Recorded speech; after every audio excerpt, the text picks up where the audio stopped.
Maybe it's time we stop pretending we're happy. Ethan's voice sliced through the chatter like a broken glass against marble. It was supposed to be just another quiet neighborhood dinner, laughter echoing under the soft glow of string lights, the smell of roasted chicken and red wine in the air. Olivia sat among her friends, her smile wide, maybe too wide. They had just made another joke about her husband, the stay-at-home guy who probably folds towels for fun.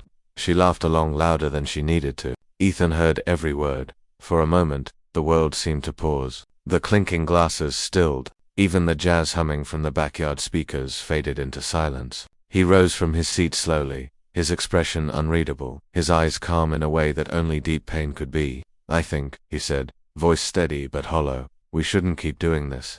No one moved. No one spoke. The laughter that had filled the night evaporated, leaving only the faint sound of a wine glass trembling in someone's hand. Olivia's smile faltered.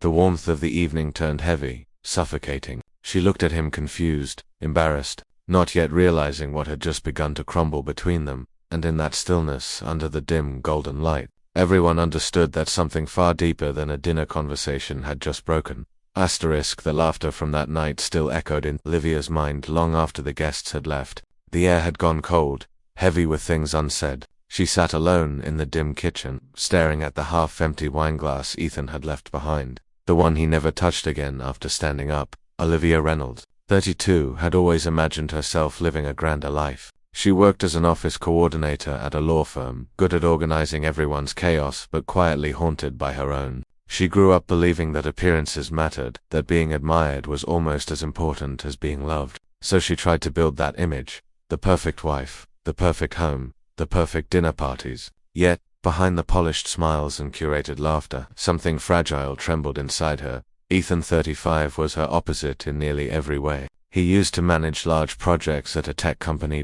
Under pressure, respected by his peers. But after years of late nights and missed moments, he stepped down to start a small renovation business, one that gave him time to cook breakfast for their daughter, Emma, and walk her to school every morning. He found peace in small things. Olivia found embarrassment in them. Their house sat in a quiet, middle-class suburb, white fences, maple trees, and neighbors who waved but watched. On the surface, their life looked inside, cracks had begun to form. Olivia's friends often talked about European vacations, new cars, and promotions. Their husbands wore tailored suits and expensive watches.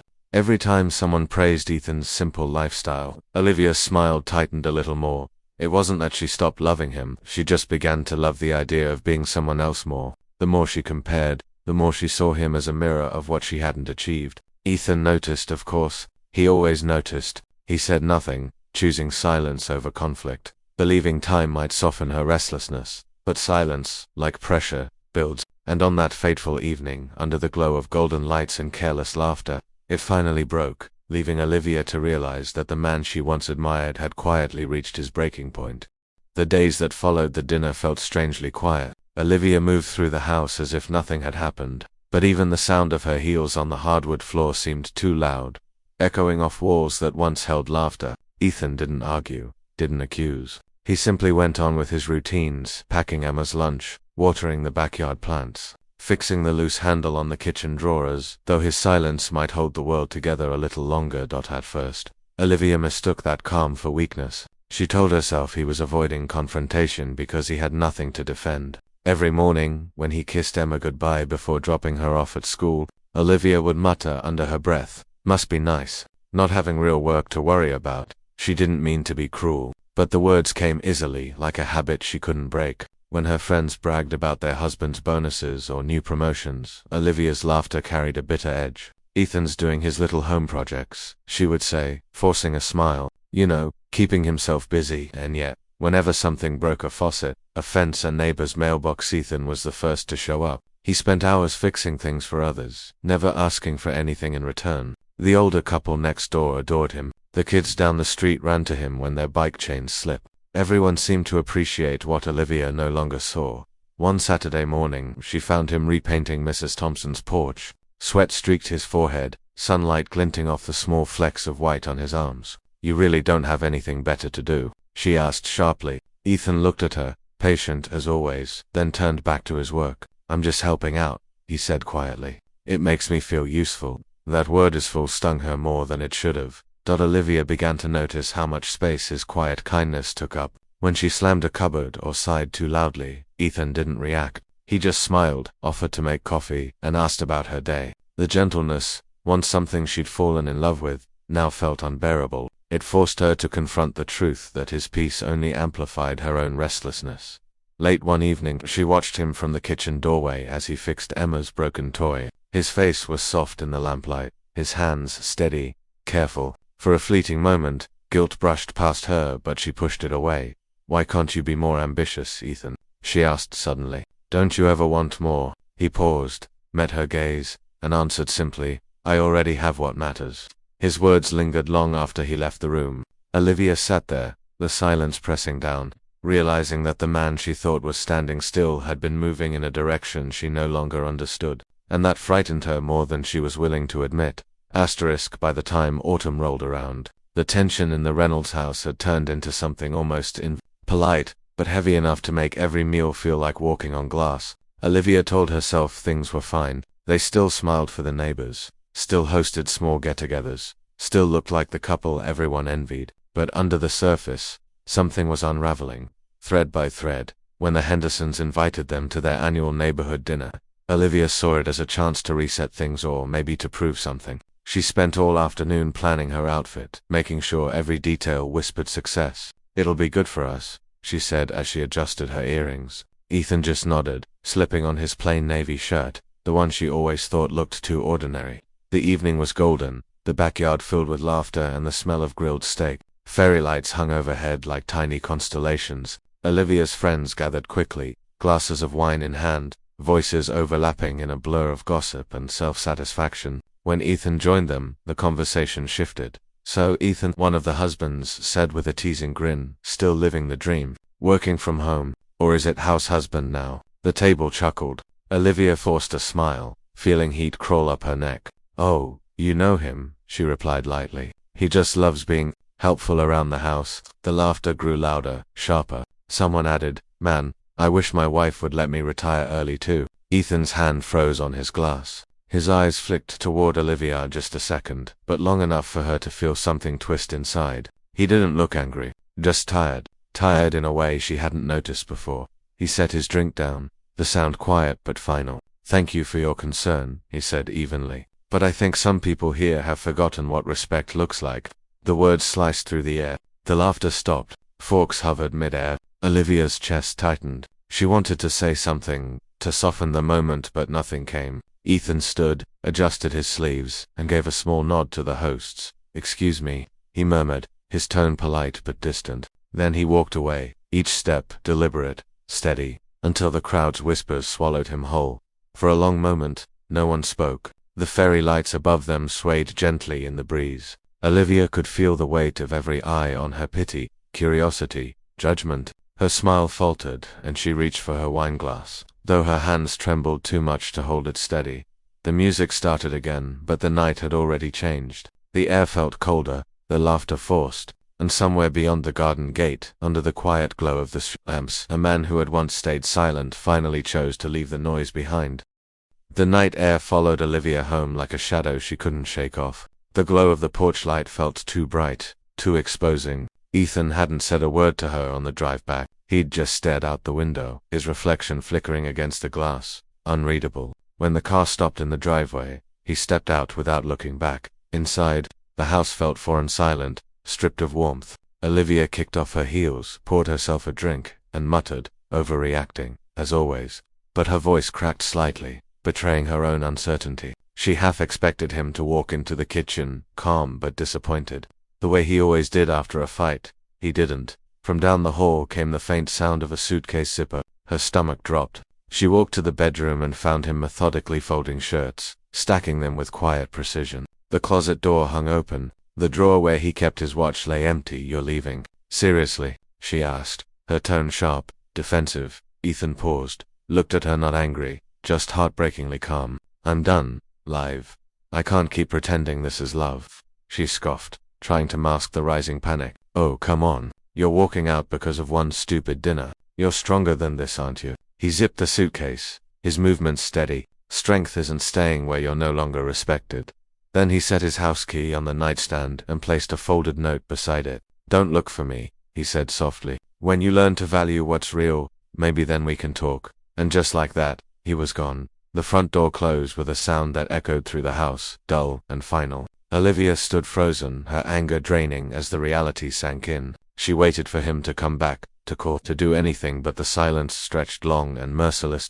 Hours later, she sat on the couch, the note still unopened beside her. The ticking of the clock seemed louder than usual. Her mind searched for reasons. Maybe he just needed space. Maybe he'd come home tomorrow, but deep down, she knew this was different. When morning light slipped through the blinds, little Emma padded into the living room, clutching her stuffed rabbit. "Mummy," she whispered, rubbing her eyes. "Where's Daddy?" Olivia tried to speak, but her throat closed. The question hung in the air like a blade. She looked at her daughter's face, the same wide eyes Ethan hadn't. Something inside her cracked. She pulled Emma into her arms, her voice trembling. "Daddy just needs some time." The lie burned on her tongue. Tears slipped down her cheeks before she could stop them. For the first time in years, Olivia felt the weight of her own words, the sharp edge of the emptiness she'd created. And somewhere out there, far from the house that no longer felt like home, Ethan finally breathed freely for the first time in a long while. A week passed, though to Olivia it felt like a lifetime stretched thin.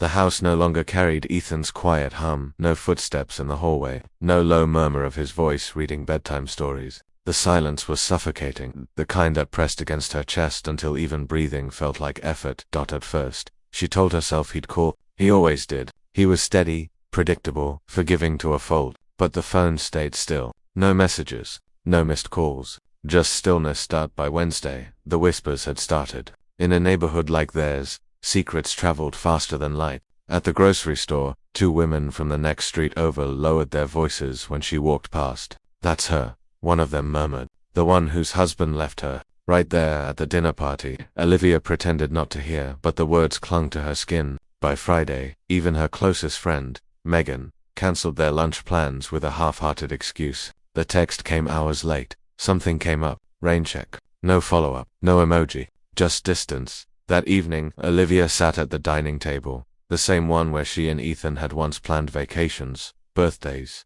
dreams. Now it was covered in unopened mail and cold takeout boxes. In front of her sat a half-empty cup of tea, its surface still but dull. The steam had long vanished, leaving behind a thin ring of residue. She stared at it for a long time. Somehow, that cup of tea felt like a mirror once warm, now forgotten.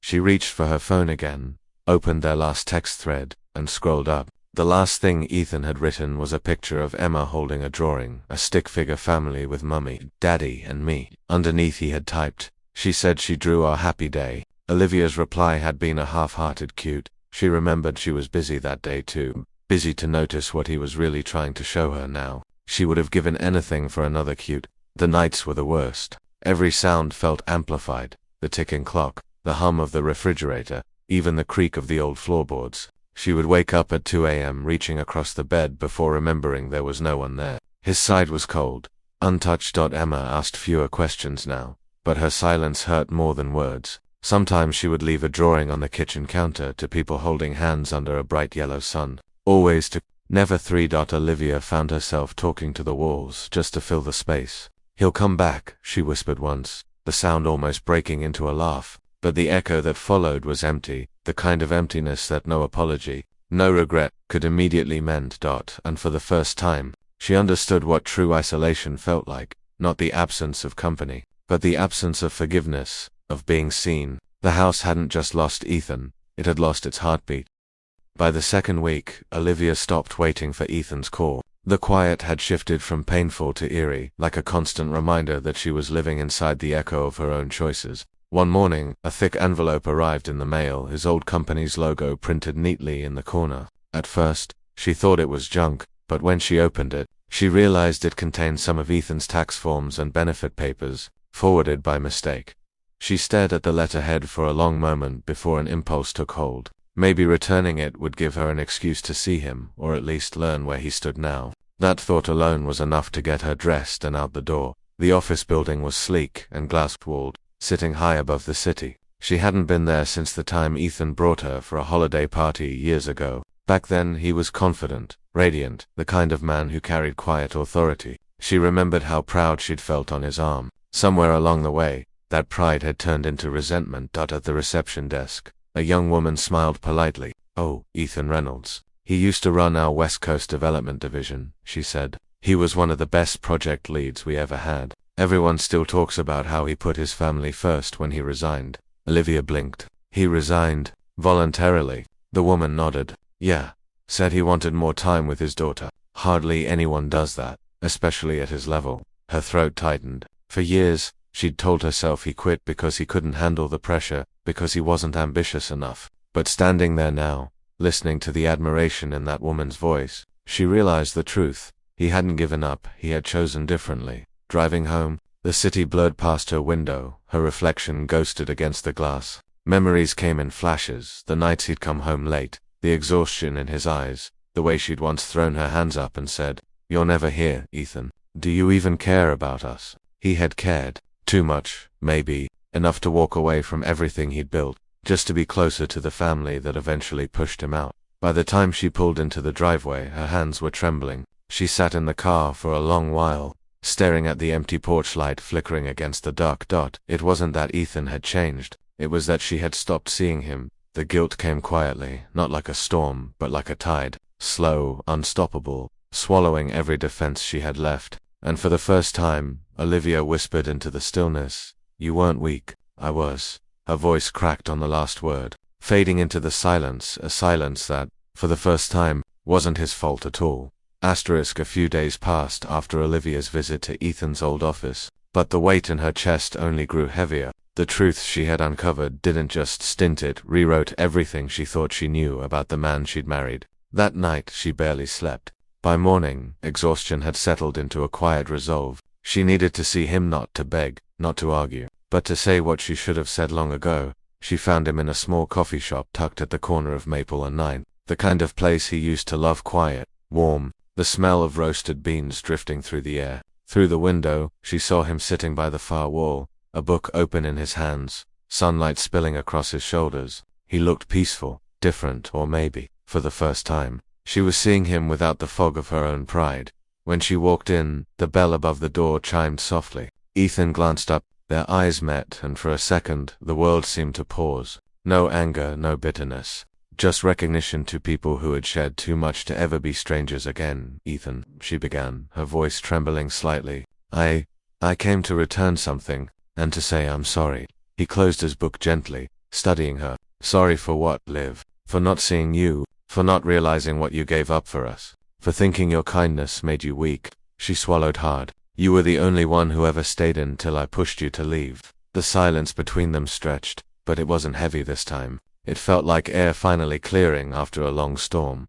Ethan leaned back, eyes soft but distant. "I forgave you a long time ago," he said quietly. "But forgiveness doesn't mean going back. It just means I want you to be free from what's been hurting you." Her eyes welled up. "So that's it. After everything," he smiled, faint and sad. "Maybe one day we'll find our way again. But right now, I think we both need to learn who we are without each other." Olivia nodded, tears sliding down silently. She wanted to argue, to plead, but deep down, she knew he was right. Some love stories didn't end in reunion. They ended in understanding. That, as she stood to leave, Ethan reached across the table, his hand brushing hers for just a moment. "Take care of Emma," he said softly. "And take care of yourself."